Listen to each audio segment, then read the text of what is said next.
Hello বন্ধুরা, কেমন আছো তোমরা সবাই? আশা করছি সবাই খুব ভালো আছে, আমিও খুব ভালো আছি।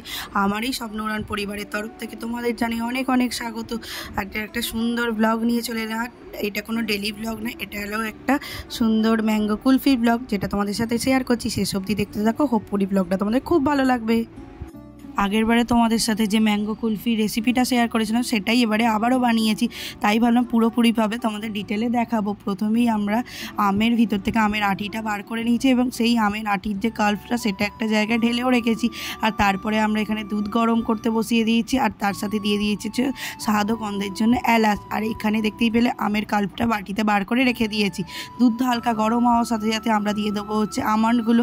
হালকা গরম হয়ে গেলে আমরা বাটিতে কিছুটা আমুল দুধ আর তার সাথে এই গরম দুধটা নিয়ে নেব।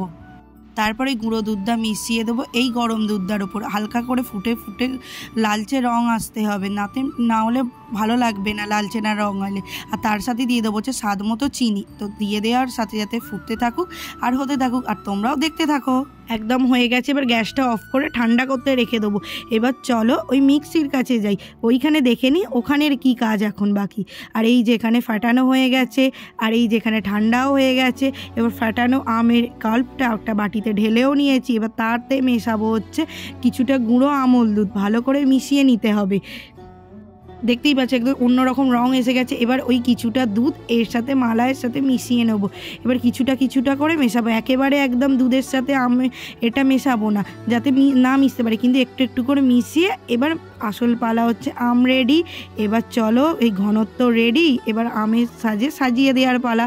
ভিতরে কুলফির আসল সত্ত্বটা আমের এতে ঢেলে দিলাম। এই যে ঢেলে দিয়েছি, তোমরা দেখতেই পাচ্ছ একটা কাপের ওপর বসিয়ে রেখেছি। এবার চলো ওভারনাইট রাখার জন্য ফ্রিজে ঢুকিয়ে দিই। এই যে এবার ওভারনাইট রাখবো বলে ফ্রিজে রেখেও দিয়েছি।